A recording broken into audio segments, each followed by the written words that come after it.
परम आदरणीय एसडीएम महोदय निचार, बीडीसी चेयरपर्सन निचार, विभिन्न विभागों से आए पदाधिकारीगण व इस आयोजन पर उपस्थित महिलाएं, मैं कोमिला कुमारी, आंगनवाड़ी कार्यकर्ता कटगांव, आईसीडीएस विभाग की तरफ से आज अंतर्राष्ट्रीय दिवस पर आप सभी का तहे दिल से स्वागत करती हूँ व हार्दिक बधाई देती हूँ। आज का दिन बहुत ही खास है।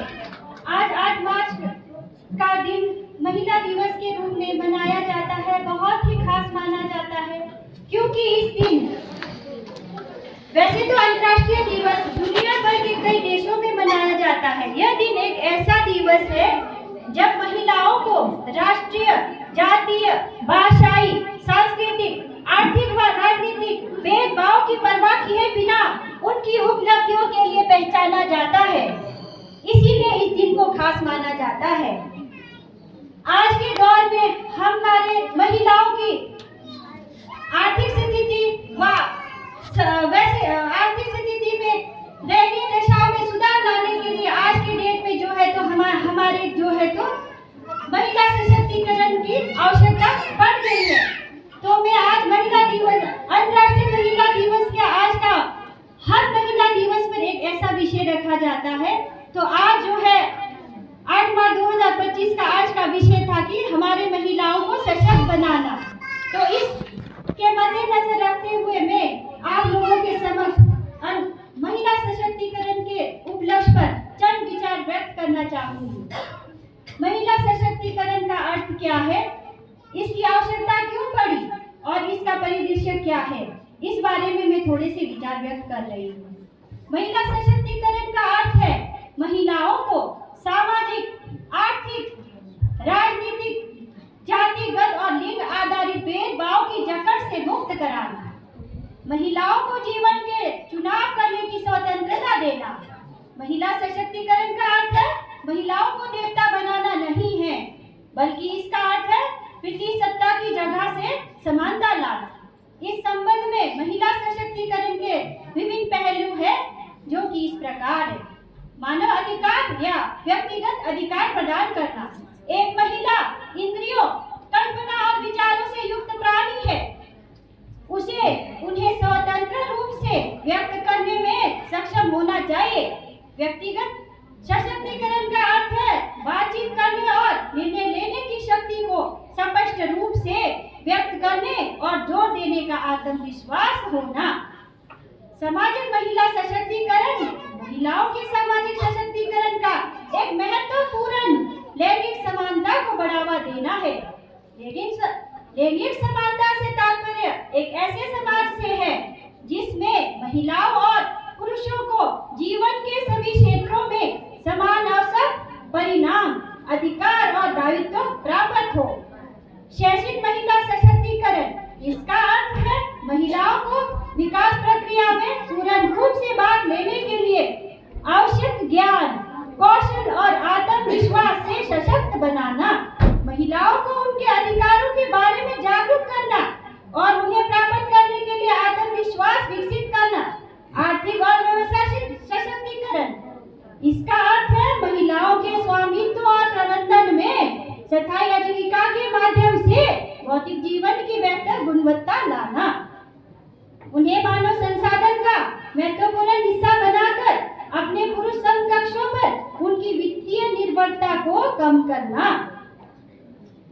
कानूनी महिला सशक्तिकरण, यह एक प्रभावी कानूनी संरचना के प्रावधान का सुझाव देता है जो महिला सशक्तिकरण का समर्थन करता है। कानून द्वारा निर्धारित और वास्तव में जो होता है उसके बीच के अंतर को संबोधित करना। राजनीतिक महिला सशक्तिकरण, इसका अर्थ है एक राजनीतिक प्रणाली का अस्तित्व जो राजनीतिक निर्णय लेने की प्रक्रिया और शासन में महिलाओं की भागीदारी और नियंत्रण का समर्थन करता है। भारत में महिलाओं की स्थिति ऋग्वैदिक काल में महिलाओं को जो स्थान प्राप्त था वह बाद में वैदिक सभ्यता में बिगड़ गया। महिलाओं को शिक्षा और विधवा पुनर्विवाह के अधिकार से वंचित रखा गया। उन्हें विरासत और संपत्ति के स्वामित्व के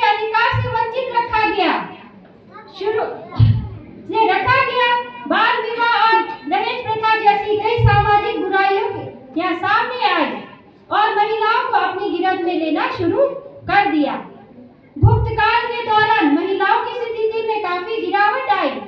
दहेज एक संस्था बन गई और सती प्रथा प्रमुख हो गई। ब्रिटिश राज के दौरान राजा राम मोहन राय, ईश्वर चंद्र विद्यासागर और ज्योतिराव फुले जैसे कई समाज सुधारकों ने महिलाओं के सशक्तिकरण के लिए आंदोलन शुरू किए। उनके प्रयासों से सती प्रथा का उन्मूलन और विधवा पुनर्विवाह अधिनियम का निर्माण हुआ। बाद में महात्मा गांधी और पंडित नेहरू जैसे दिग्गजों ने महिला अधिकारों की वकालत की। उनके केंद्रित प्रयासों के परिणाम स्वरूप भारतीय समाज में सामाजिक, आर्थिक और राजनीतिक जीवन में महिलाओं की स्थिति में सुधार होने लगा। आज महिला सशक्तिकरण पर वर्तमान परिदृश्य जो है वो इस प्रकार है कि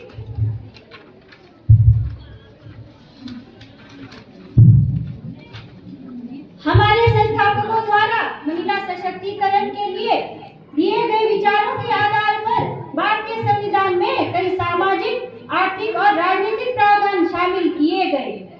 भारत में महिलाएं अब शिक्षा, खेल, राजनीति, मीडिया, कला और संस्कृति, सेवा क्षेत्र और विज्ञान और प्रौद्योगिकी जैसे क्षेत्र में भाग लेती है, लेकिन भारतीय समाज में गहरी जड़ें जमाए हुए हैं। पितृ सत्तात्मक मानसिकता के कारण महिलाएं अभी भी पीड़ित, अपमानित, प्रताड़ित और शोषित है। आजादी के लगभग 7 दशक बाद भी महिलाएं सामाजिक, आर्थिक और शैक्षणिक क्षेत्र के भेदभाव का शिकार है। महिला सशक्तिकरण के लिए कुछ जो प्रमुख ऐतिहासिक कदम उठाए हैं हमारे भारतीय संविधान में निहित है, जैसे कि भारतीय संविधान के अनुच्छेद 14 के तहत समानता का अधिकार दिया गया है। सभी भारतीय महिलाओं को कानून के समक्ष समानता की गारंटी देता है। अनुच्छेद 39 के तहत समान काम के लिए समान वेतन, समान काम के लिए समान वेतन की गारंटी देकर महिलाओं के आर्थिक अधिकारों की रक्षा करता है। और मातृत्व राहत अनुच्छेद 42 के तहत राज्य द्वारा महिलाओं के लिए न्यायोचित और मानवीय कार्य की स्थिति और महत्वपूर्ण राहत सुनिश्चित करने के लिए प्रावधान किए जाने की अनुमति देता है। दहेज निषेध अधिनियम 1961 जैसे अधिनियम दहेज के अनुरोध, भुगतान या स्वीकृति का प्रतिबंधित करते हैं। दहेज मांगने या देने पर कारावास के साथ साथ जुर्माना भी हो सकता है। घरेलू हिंसा महिलाओं का संरक्षण अधिनियम 2005 घरेलू हिंसा की शिकार महिलाओं के अधिकारों की आर्थिक प्रभावी सुरक्षा प्रदान करता है। इस अधिनियम का उल्लंघन जुर्माना और कारावास दोनों से दंडनीय है।